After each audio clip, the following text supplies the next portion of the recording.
ఒకప్పుడు మాజీ కమ్యూనిస్టులము అని చెప్పుకున్నటువంటి వాళ్ళు ఇవాళ బీఆర్ఎస్ అదేవిధంగా కాంగ్రెస్ పార్టీ వెనకాల ఉంటూ వాళ్ళ వేదికల పైన కనపడుతూ వాళ్ళ నాయకుల మెప్పు పొందుతూ వారి చుట్టూ తిరుగుతున్నటువంటి పరిస్థితిని వాటిని ఇక అవే విప్లవ పార్టీలు అవే పేదల పార్టీలు పేదల కోసమే పనిచేస్తున్నారు అన్నట్టుగా నమ్మింపజేస్తూ ఇటు పూలే అంబేద్కర్ కాంశీరామ్ గారి భావాజాలాన్ని చూసి చూడనట్టుగా విననట్టుగా చూడనట్టుగా నటిస్తూ మొత్తం ఏందనంటే అగ్రకులాల వెంట తిరుగుతున్నటువంటి పరిస్థితిని మేము గమనించడం జరిగింది.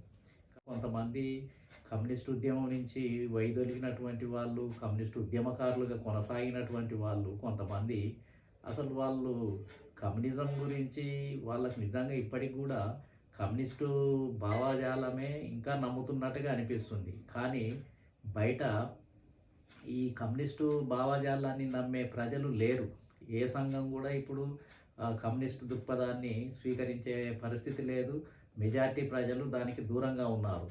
కాబట్టి వాళ్ళు కమ్యూనిస్టు భావజాలాన్ని ఇష్టపడుతున్నప్పటికీ కూడా బయటికి చెప్పుకోలేనటువంటి పరిస్థితి.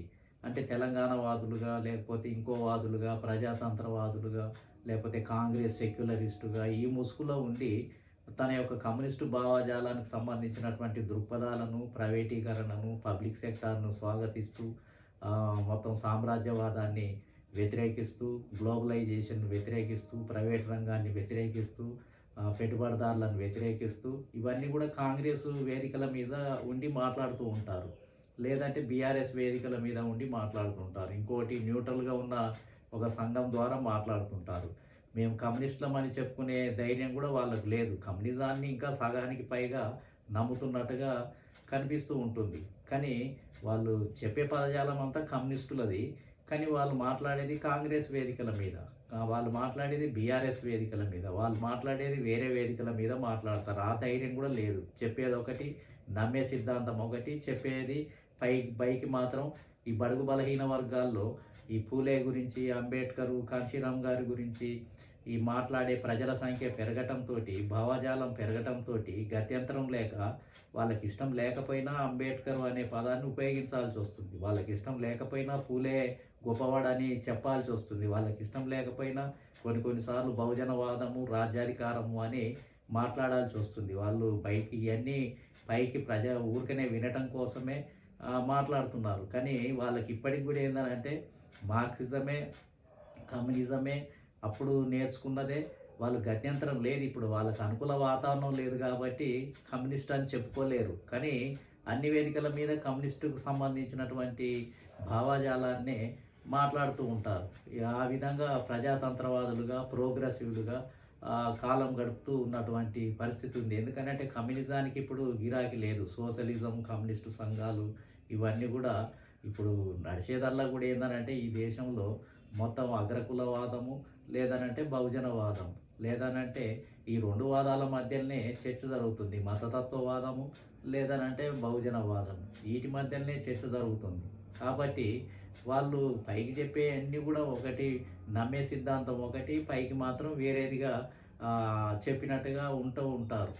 కాబట్టి నికరంగా ఉండకుండా మళ్ళీ దండికులకు వ్యతిరేకంగా మాట్లాడుతుంటారు, సామ్రాజ్యవాదులకు వ్యతిరేకంగా మాట్లాడుతుంటారు. మళ్ళీ అదే ధనికుల వేదికల మీదకి వెళ్తారు, వాళ్ళతోటి కూర్చుంటారు, చందాలు తీసుకుంటారు, అవార్డులు తీసుకుంటారు, అదేవిధంగా సన్మానాలు పొందుతారు.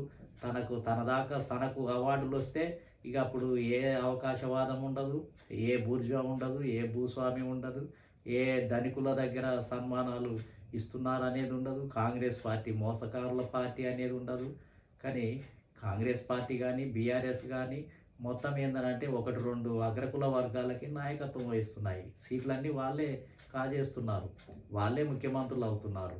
మెజార్టీగా ఉన్న ఎస్సీ ఎస్టీ బీసీ మైనార్టీ ప్రజలను రాజకీయ బానిసలుగా మార్చేసినటువంటి పరిస్థితి ఉంది. కానీ అయినా కానీ వాళ్ళ దగ్గరికి వీళ్ళు వెళ్తారు. వాళ్ళ దగ్గర ఏదో ప్రజాతంత్రం కొంత ఉంది, ప్రజాస్వామ్యం కొంత ఉంది, కొంత ప్రోగ్రెసివ్ తత్వం ఉందన్నట్టుగా ప్రజలను నమ్మింపజేస్తారు.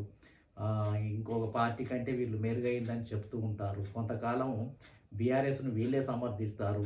మళ్ళీ బీఆర్ఎస్ వీళ్ళని ఆదరించకపోయేటప్పటికీ బీఆర్ఎస్కు వ్యతిరేకంగా వీళ్ళే పోరాటం చేస్తారు. మళ్ళీ కాంగ్రెస్ పార్టీని లేపుతారు. అంతకుముందు కాంగ్రెస్ పార్టీ మోసపూరితమైంది అని మొత్తం కాంగ్రెస్ పార్టీకే వ్యతిరేకంగా బీఆర్ఎస్ను లేపటం జరిగింది. ఇప్పుడు మళ్ళీ బీఆర్ఎస్ వాళ్ళు ఆదరించకపోతే, చేరదీయకపోతే మళ్ళీ కాంగ్రెస్ పార్టీలో కరుడుగట్టినటువంటి శక్తులున్నా వాళ్ళ చుట్టూ తిరిగి వాళ్ళను లేపి వాళ్ళను ప్రజాతంత్రవాదులుగా, సెక్యులర్ వాదులుగా, మతతత్వానికి వ్యతిరేకంగా చేసి పోరాడే వ్యక్తులుగా వాళ్ళను చిత్రీకరించి ప్రజలలో వారి ఎడల సానుకూలతను సృష్టిస్తారు. అంటే వీళ్ళు అనేక రకాలుగా వీళ్ళు ప్లే చేస్తూ ఉంటారు. వాళ్ళు పాత్ర పోషిస్తూ ఉంటారు. కన్‌ఫ్యూజన్ చేస్తూ ఉంటారు. ఆ విధంగా కన్‌ఫ్యూజన్ చేస్తున్న క్రమంలోనే ఈ తెలుగు తల్లి విగ్రహావిష్కరణ సందర్భంగా నిజంగా ప్రభుత్వం ఇలాంటి వ్యక్తులను గుర్తించడం కూడా ఆశ్చర్యమే. ఈ మాజీ కమ్యూనిస్టులుగా ఉండి ప్రజా సంఘాలలో గతంలో కమ్యూనిస్టు ప్రజా సంఘాల్లో పనిచేసినటువంటి వాళ్ళకే పెద్దపీట వేసి, వాళ్ళనే కూర్చోబెట్టి, వాళ్ళకే అవార్డులు ఇచ్చి, వాళ్ళకే సన్మానాలు చేసేది కూడా ఒక విచిత్రమే అనిపించింది. అనంటే ఇది నిజంగా జరగరాని మార్పులే జరుగుతూ ఉన్నాయి.